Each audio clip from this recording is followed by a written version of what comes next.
Hey, Maple Grove, Mr. Neville here. Monday message, as I mentioned last week, we're trying a new format in the new year, and mostly I'm going to have kids and teachers on talking about the great stuff that's going on at Maple Grove. So last week, if you read my blog, I shared some information about something called the Energy Bus, and this is really something that we're looking at as a way to bring common language and inspire positivity and positive leadership in our school community. It's based on a book called The Energy Bus by a guy named John Gordon.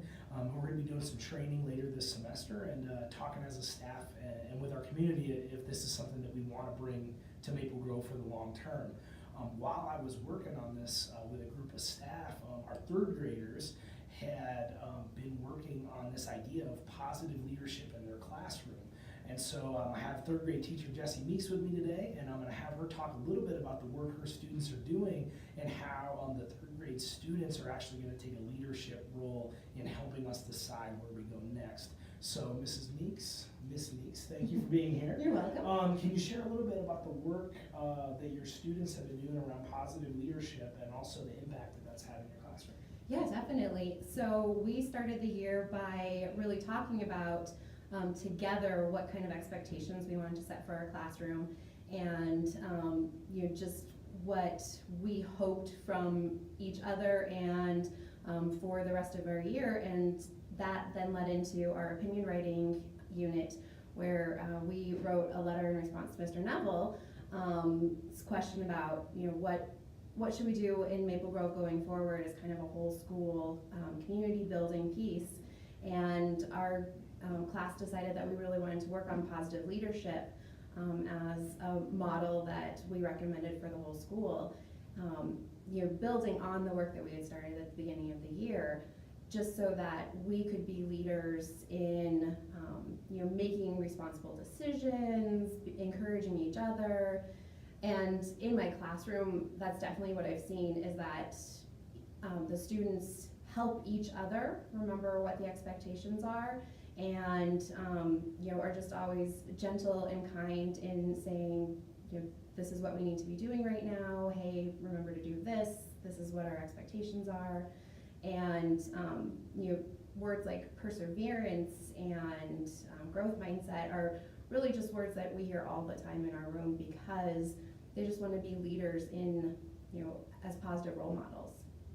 And how has it helped the learning in your classroom when kids are focused on something like positive leadership and really exemplifying the ideals that they came up with? I think there's two benefits from it. One, our work is more focused on the actual content of the work. We're spending very little time on having to redirect, because the kids are modeling for each other what's expected and are able to remind each other.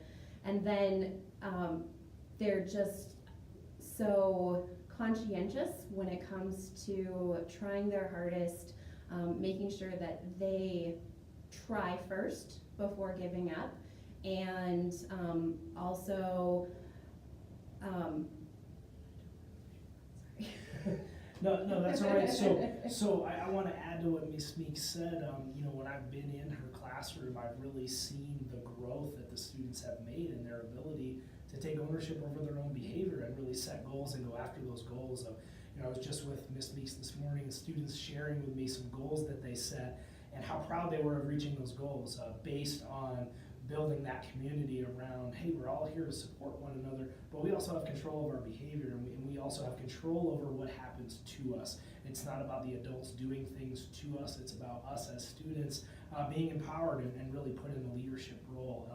And if you look nationally, even internationally at schools, this idea of promoting student empowerment has had drastic effects on student achievement. And so this is kind of the avenue that we're taking right now to go after that. And really, because of the work that the third graders did, we're going to involve them in how does this come into Maple Grove, and how do we chart the path going forward, because these kiddos are going to be here for 4th grade and 5th grade, and we really want them to kind of be the stewards of this process. And so next week we'll have some students on talking about it, so stay tuned for more information. Thanks for tuning in, and have a great snowy day, and we'll talk to you soon.